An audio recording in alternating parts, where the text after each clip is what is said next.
포항시는 공공중심의 아동보호 체계 안착을 위해 부단히 노력하고 있습니다. 시는 아동보호 체계를 더욱 강화하기 위해 시민과 함께하는 아동학대 감시 체계를 구축하는데요. 아동학대 예방 시민 감시단이 활동을 본격 시작했습니다. 포항시는 21일 아동학대 예방 시민 감시단 위촉식을 가졌습니다. 이날 위촉식에서는 아동학대 대응 공공화 추진 경과 보고와 함께 시민감시단 위촉장 수여 등이 진행됐습니다. 포항시 아동학대 예방 시민감시단은 아동학대 예방 활동에 적극적으로 참여할 만 18세 이상 포항시민 53명으로 구성됐습니다. 이들은 아동 권익 인식 개선 홍보 등 아동학대 예방 캠페인과 아동학대 감시 및 신고, 실태조사 및 정책 재현 등의 역할을 수행합니다. 한편 시는 아동학대 대응 공공화 시행에 앞서 2020년 7월 아동보호팀을 신설하고 아동학대 조사 및 피해 아동 보호 체계를 구축해 시행 중에 있습니다. 포항시는 공공중심 아동보호 체계를 한 단계 더 발전시켜 시민과 함께 아동의 인권을 보호하며 올해를 아동보호 체계 도약의 해로 삼을 계획입니다. 포항시는 4차 산업시대의 핵심 동력인 데이터 산업의 주도권 잡기에 여념이 없습니다. 빅데이터 AI 혁신센터 구축을 위한 업무 협약도 체결했는데요. 이를 통해 데이터 전문 기업과 인재를 집중 육성할 계획입니다.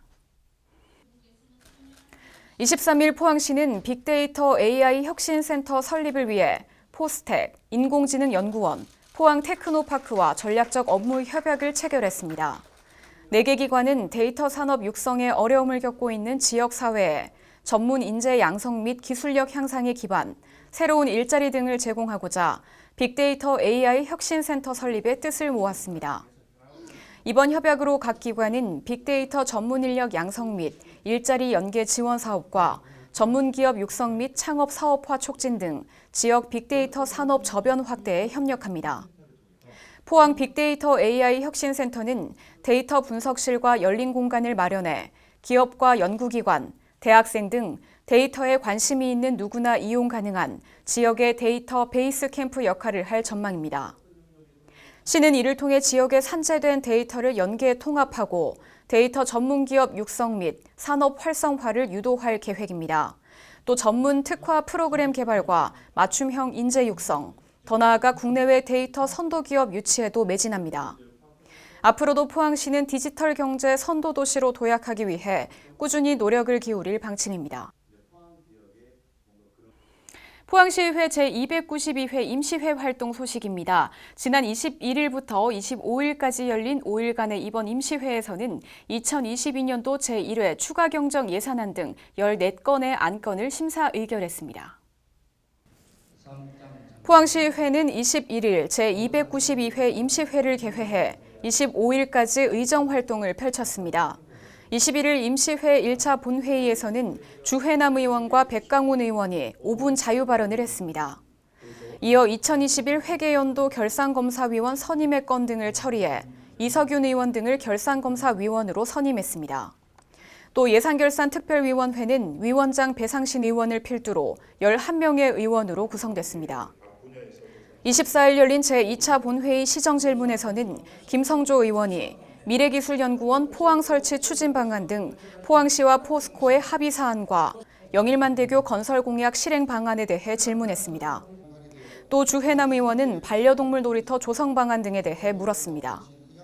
25일 제3차 본회의에서는 이준영 의원과 정종식 의원이 5분 자유 발언을 한 데 이어 시의회는 2022년도 제1회 추가 경정 예산안 등 총 14건의 안건을 의결했습니다.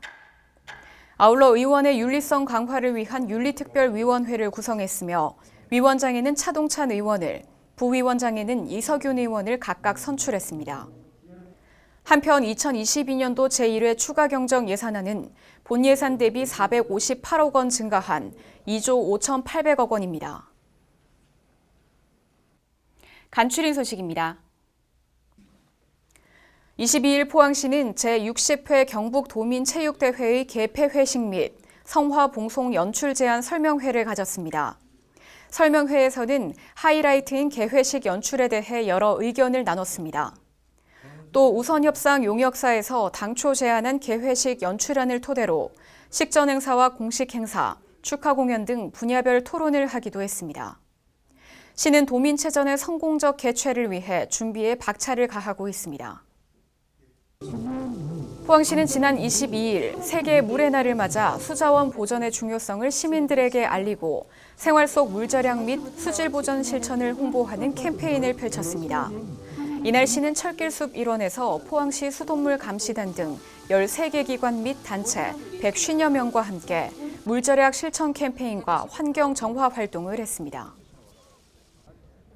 포항시는 호미곶면과 구룡포읍 등 동부권 농업인들의 농기계 부족을 해소하기 위해 22일 동부 농기계 임대사업소를 개소했습니다.